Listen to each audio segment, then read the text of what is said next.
Hello my apocalyptic students. Welcome to another little video I'm going to do. Hopefully I'm in frame. We'll see. Now that you have read through the first 6 chapters of this book, I wanted to take a little time to do a little video to kind of just walk through it fairly quickly.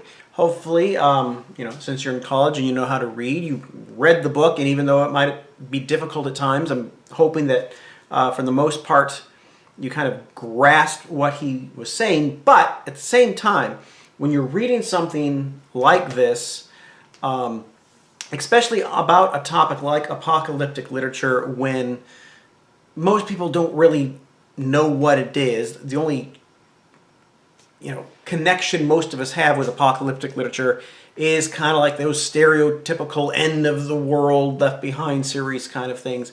And if you come to apocalyptic literature with that mindset, it's going to take a little time to snap out of that and try to focus on what's actually going on here. So what I wanted to do with this video is kind of walk through the 6 chapters fairly quickly, just highlight certain things that I want you to know, and kind of explain it in my own way to help solidify what is going on. Now, I know after you get chapters 5 and 6 in, I think by tomorrow, by the time you see this, it'll be tomorrow, so by Friday, what we're going to start doing for the next couple weeks is going through a number of Old Testament passages that deal with all this stuff, and I'll have that stuff up, probably over the weekend. I mean, since you're going to be finishing this one on Friday, chapters 5 and 6, I need to get that first one up fairly quickly so you'll have time to do it. I think it's due next Wednesday, Tuesday or Wednesday. It's going to be, I believe, some passages in Isaiah. So I'm going to have kind of a work assignment for that will just require you to read through these biblical passages and by answering the questions, kind of wrestle with what's going on and how do you interpret it. And then what we'll do is, as you do those, like I said, every week I'll try to do a video like this where I kind of talk through what you've been reading and answering. And again, that's how we learn. We do our own work on our own, and then we listen to someone like me explain it, and you kind of, the more you do it, the better you get. So, that being said, let's go through these first 6 chapters in the apocalyptic literature book. In chapter 1, Encountering Apocalyptic Worlds, let me just go through it. Number 1, in what way does Cook give as an example to show that apocalyptic reign of God has nothing to do with many spiritual assumptions, aspirations typical of religious believers in the Western world? What that is saying is, like I just hinted with the Left Behind series comment, most people in the modern Western world, when they come to Revelation, especially in America, we read it, and here's an interesting, easy way to understand it. Revelation, specifically, as in all apocalyptic literature, is the inspiration for the writing of it is because those people are going through persecution in some way. Okay? And so basically, the gist of apocalyptic writing is trying to answer the question, if we're God's people, because Old Testament Jews, New Testament Christians, if we're God's people, why are we being persecuted? What's going on? Isn't God in charge? And so with that question, apocalyptic literature unveils, kind of like that thing I showed you before, that's what it means, unveils what God's real purposes are. Okay? So given that basis, when modern Western American readers come to Revelation, we're not being persecuted. For the most part, we're just kind of living our lives. And so when we read something like Revelation, or anything apocalyptic literature in the Bible, first of all, because there's cosmic imagery and there's so many crazy symbols and dragons and sun falling from the sky and all this stuff, we don't know how to read it, so that kind of freaks us out. And then what we do understand, it seems like, boy, there's a lot of bad stuff going on in this book. Our first assumption is, boy, look at all this suffering that goes on. When is it going to happen? And that question, when is it going to happen, coming from our Western mindset, we immediately project that sometime in the future. When will it happen?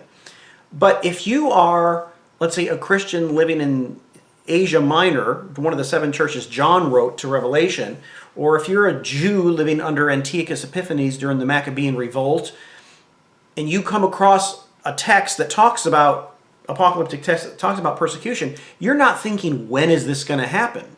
You're thinking, this is describing what I'm going through right now, and this is revealing what God is doing.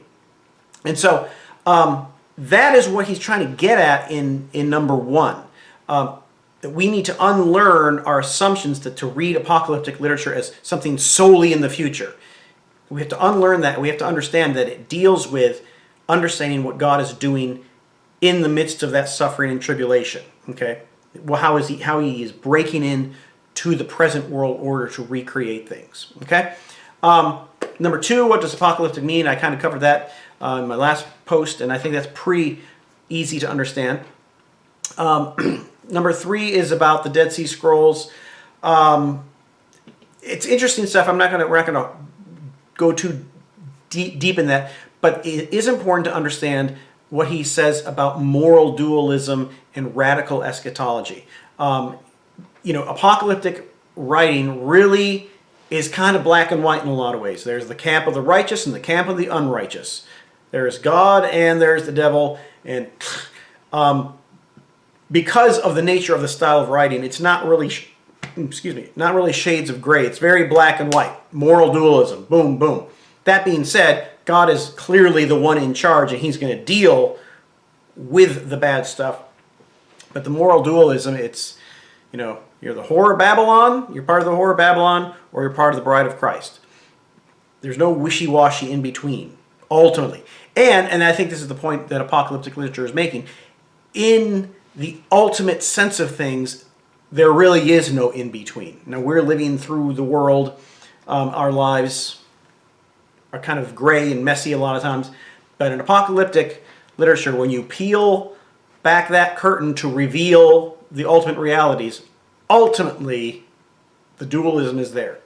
Okay, and radical eschatology is basically, this is, straightforward, imminent divine intervention in history to permanently expunge evil. It's the belief that God is going to enter into history to deal with all that bad stuff.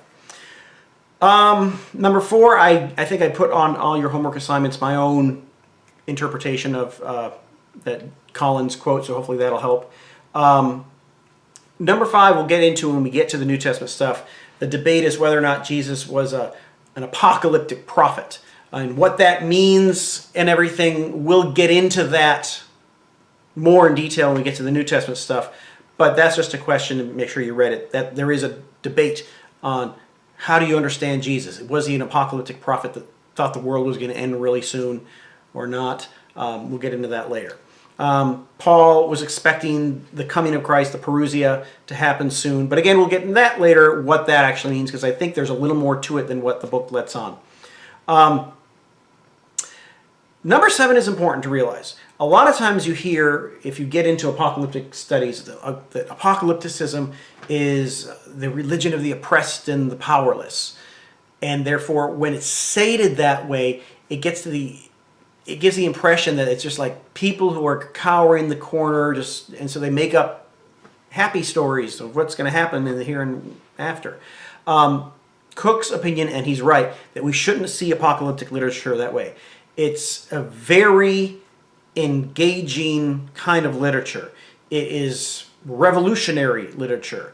It is by people who are often being persecuted and oppressed, but they're not cowering. They're standing up and they're saying, this is not going to last. Our God is in control even of the beast, and we know that God's going to come in and he's going to deal with the beast. So it's actually empowering.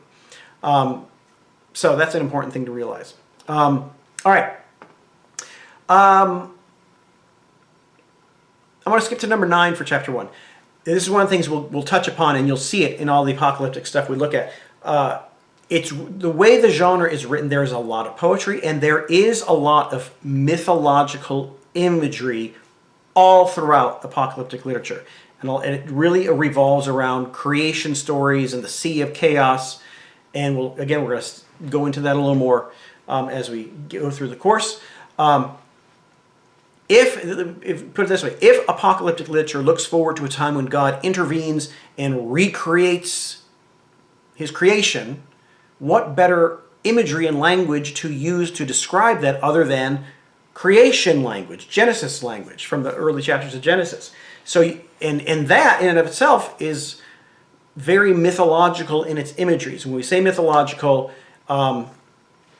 it's in the ancient world, they had creation stories, but they weren't doing science. Their creation stories came in the form of myth to try to explain how they understood their world, not scientifically, but with purpose and meaning. Therefore, they use a lot of poetic imagery. So the sea of chaos was representative of the forces of chaos and evil and ultimately hell. All right, the place of, chaos. And so therefore, the image was of a great sea serpent. They didn't think there was a literal sea serpent in the Mediterranean Sea that was, the origin of hell. But that's how they depicted the forces of evil and chaos, by a sea serpent. So therefore, even in apocalyptic literature, when they talk about the forces of evil, they're going to use that imagery. Think about in Revelation 12, I believe, the dragon pursuing the woman clothed with the sun. We'll get into that later, but the dragon is obviously a satanic, demonic figure, and that figure comes from ancient Near Eastern mythological language and literature that tries to describe the forces of evil. So that's how it plays into apocalyptic genres. It draws a lot from those ancient mythological pictures. Okay. Now, chapter 2, the danger of domesticating the apocalyptic text. Here is the gist of what this is about. Because they're so crazy to read, if you don't know how to read them, some people read them and they kind of go the Left Behind series route, and they try to look at current events and see when is it going to happen. They push it to the future. They think it's just far off future prediction. That's not going to fly, because it's not taking into consideration the original context of the text. To use Revelation again, John is writing to 7 actual churches in 95 AD. He's not writing about nuclear warfare or how Ronald Wilson Reagan is 666. 6 letters in each of his names. Some people thought that Ronald Reagan was the Antichrist. That interpretation, the original audience would have no clue about. And if you believe that John was writing to them to try to express something to them, it had to mean something to them first. So to take apocalyptic literature and just totally throw it into the far future is not understanding what the text is. So we don't want to do that. At the same time, and this is where it gets a little tricky, the reading it, the historist approach is like number 5, trying to interpret them in their original historical context. Cook plays that down, but we shouldn't play it down completely. His point is that when we read something like Daniel 7 about the beasts coming out of the sea and the Son of Man coming out of the clouds of heaven, we do have to try to understand the original context. And in the original context, as we'll find out, it kind of surrounds the Maccabee and Revolt and Antiochus Epiphanes, which he mentions there. It happened in the 2nd century BC. It is possible to read Daniel 7 and to interpret the various beasts in that historical context, that it addresses that crisis that the Jews were going through. But his point is that we can't limit apocalyptic literature to just, that's what it meant back then, we figured it out, done, boom. The power of apocalyptic literature is that it does have an original context that we can understand, but it also has an enduring message for people today. So when you read Revelation and the description of the beast that comes out of the sea, the Antichrist figure, there's an original context of that. And to not steal my own thunder for later on, if you're a Christian living in the Roman Empire in 95 AD, the way that beast out of the sea is described, you're thinking, that's Domitian. That's the Emperor Domitian. He is fighting us. He's trying to kill Christians. He is Antichrist. Get it? So in the original context, that's what it's referring to. But at the same time, that picture of the beast coming out of the sea, it's not just him. It's describing any political world leader who sets himself up as almost godlike and who tries to oppress and persecute and kill the followers of Christ. That's what the message of Revelation is saying. And so therefore you kind of see many incarnations of that beast throughout history. Hitler, Stalin, Mao, those figures take on that persona. And therefore apocalyptic literature has something to say about how to deal with them too. So that's what he's getting at, how you understand apocalyptic literature. It's not far off future. It's not solely rooted in original context history, but it is. But then how that's applied throughout history is another thing. Okay, chapters 3 and 4 are pretty short, so we can go through these really quick. Where's my answers? Some of it is going to be kind of repetitive. Number 1 is what I just kind of talked about, the understanding apocalyptic worlds with imaginative and even alien terror. When you understand what that original context is, the terror part becomes, how does that possibly relate to my world today? And it's pretty interesting. There's a couple of articles I'll probably have you read when we get to the book of Revelation. Of this one guy wrote an article about how he was, I think he was a missionary, where he's teaching Revelation to overseas, I think in South America somewhere. And he was asking them, his students, how do they interpret some of this, who's the beast? And to his shock, some of them said, oh, that's America. Because from their perspective, not to get political, but America has done some political things throughout their history in the 20th century that have been a little seedy, that have hurt other nations. So if you're living in that nation, you view America as the all-powerful world power that has crushed you. So it's interesting how your perspective affects how you read it. But and so sometimes when you're wrestling with the meaning of these apocalyptic texts, it can be a little terrifying to realize how this might be interpreted in some contexts. So that's kind of interesting. All right.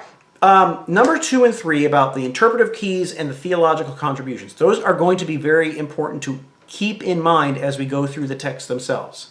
And we've covered this before. A lot of apocalyptic visions are based on earlier scriptural passages, earlier prophetic passages, early mythological imagery that they use to try to explain what's going on. You're going to see a lot of creation mythology, and a lot of grappling with, and this is the fundamental thing, how is God's ultimate purposes working out in the midst of this chaos that we don't understand? And the apocalyptic literature unveils that so you can see clearly what's going on behind the scenes. All right. Number 3 is the theological contributions are interesting as well. Too often, if you grew up in church and stuff, in evangelical churches, for example, you kind of think that ultimately salvation is my personal salvation. I'm going to fly away to heaven. And then we kind of read that into apocalyptic literature. That's not what apocalyptic literature is talking about. It's not talking about us flying off to heaven while the earth burns. Apocalyptic literature is all about how God is redeeming his created order and gathering his people, saving them as a people in his good creation, in his renewal of creation. It's not escapist literature at all. That's the point.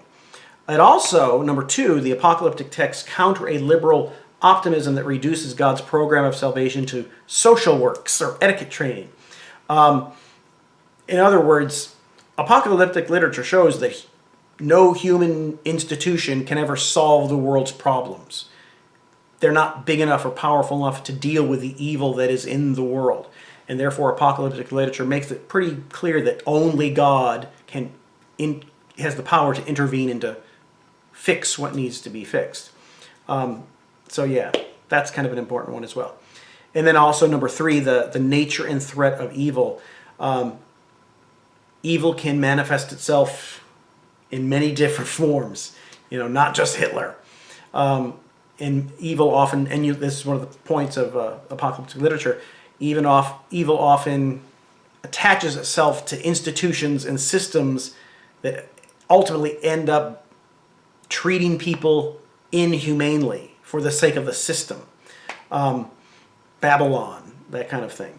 But even then, it's still a part of God's plan ultimately to save his creation. That's kind of an important thing. All right. Number 4, takeaways you got. You mentioned it. That's good. Chapter 4, those are pretty self-explanatory. We've kind of covered them already. So I don't think I need to go on about them too much.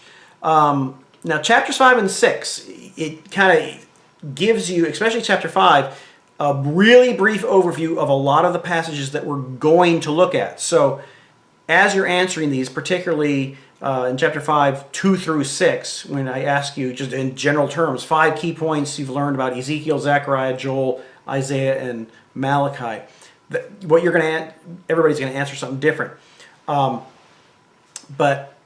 And I'm not expecting you to even understand it all fully, because you have to read the text first to really understand what he's getting at. But this is just, again, this is just an intro. Number 1 of chapter 5, it's just kind of an interesting question about a lot of the apocalyptic prophets were priests. So that's kind of an important thing to realize. And it does affect how you read some of them, as we'll get into. Now let me quickly go through just kind of a preview of some of these things that we're going to look at. Ezekiel. When we get into the passages in Ezekiel, Ezekiel was a priest who was deported in 597 when Nebuchadnezzar first came to Jerusalem, and he deported a lot of the priests and the royalty and the upper class out of Jerusalem. He was deported in 597. The temple in Jerusalem was completely destroyed, and the real exile began in 587. And so the first half of Ezekiel is prophecies about the coming destruction of the temple. Okay? And so when he, being a priest, is prophesying that the temple is going to be destroyed, that is earth-shattering from the Jewish mindset. That's the end of their world, so to speak. Chaos is going to reign again. And therefore, he prophesies, the first half of Ezekiel is all about that. But after that, he also prophesies about the ultimate recreation. Somehow God's going to bring them back, and there's going to be a new temple and a new holy land, and it's going to be changed. And there is a lot of apocalyptic recreation imagery in Ezekiel. And as we see, it's huge. And when you get to the end of Ezekiel, the way he envisions the new temple, he envisions water coming out of the temple, breaking into 4 and going out to water the earth. Gee, what does that sound like? It sounds like Eden. So he's describing the rebirth and recreation of the people of Israel with the language of Eden, which is kind of interesting. Zachariah is a very interesting book. Chapters 1 through 8 can be dated to 520 to 518. We're told the dates.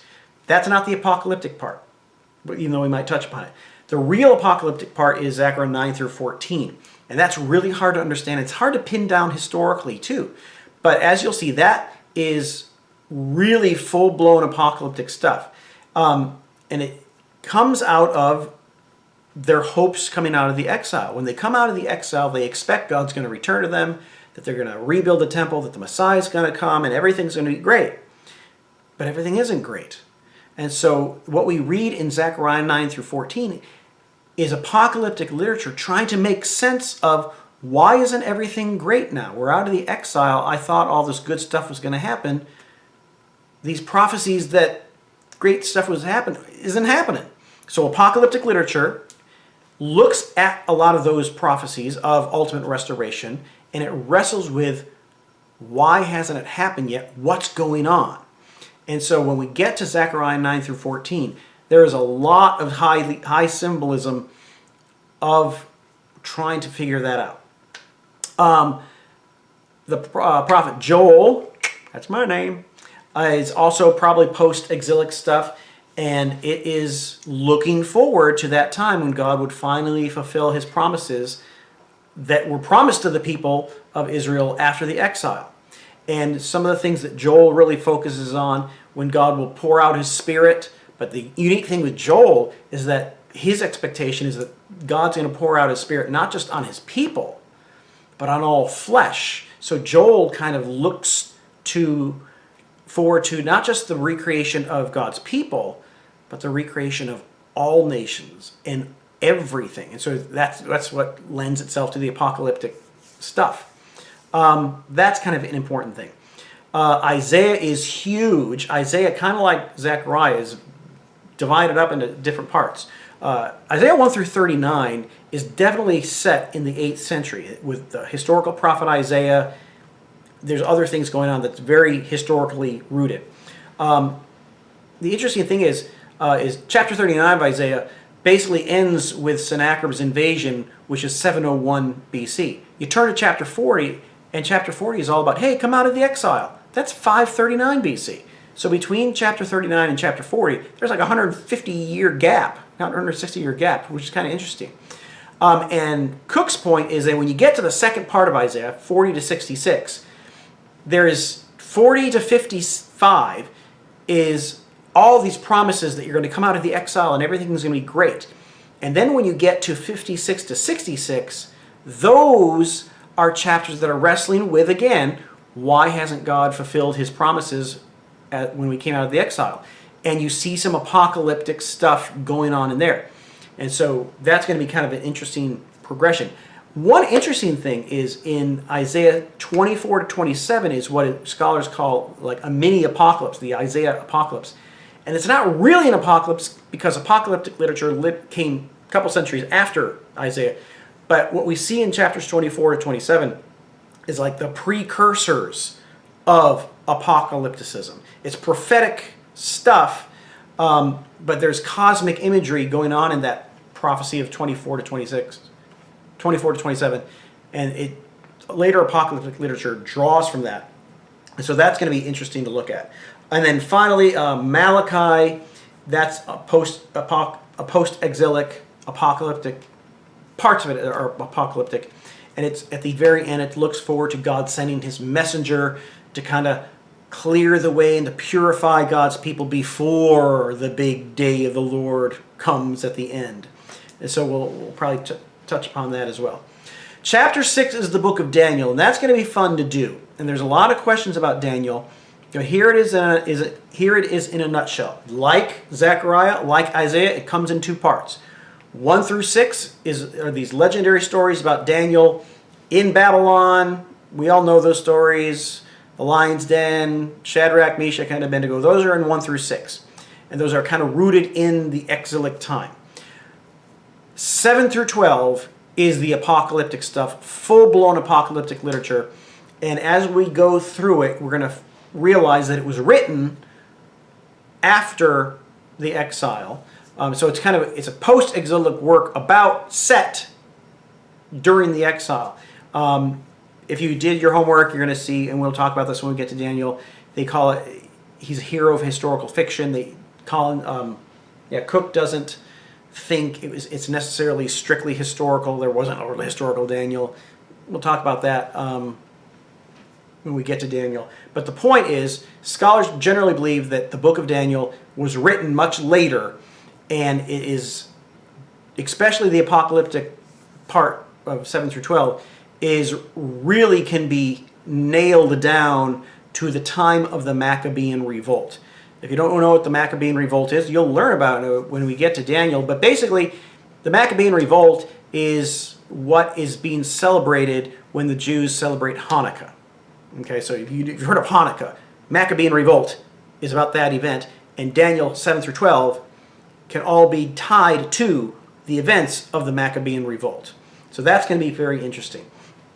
One other thing you want to make note of is in number 4, the Mantic wisdom. Basically what that means is later scribes or sages would look back at past prophecies that hadn't come true yet or hadn't seemed to have come true in the way they thought. And Mantic wisdom is their attempts to look back at those specific prophecies that don't seem to be having really come true yet and to give extra insight in the apocalyptic genre. And the easiest example is in Daniel 9, when Daniel is wrestling with this passage in Jeremiah about the exile is going to be 70 years. And then everything would be great. Well, everything wasn't great after 70 years of exile. So Daniel is wrestling with what could this really mean?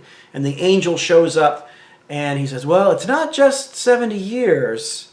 It's 70 times 7 years. So he kind of expands the time period before God does what he says he's going to do. And so that's kind of an example of mantic wisdom, looking at an Old Testament prophetic text and having extra insight of what's really going on and trying to reinterpret it to fit what's they're going on. All right.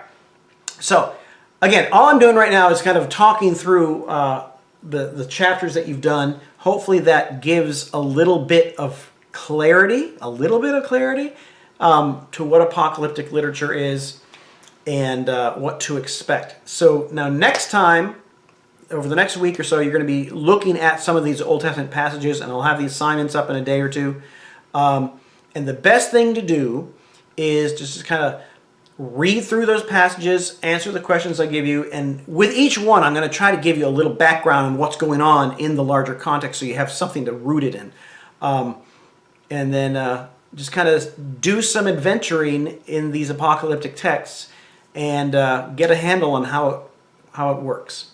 All right. Anyway, like I said, I just wanted to point out a few things from the homework. Hopefully this helps a little bit.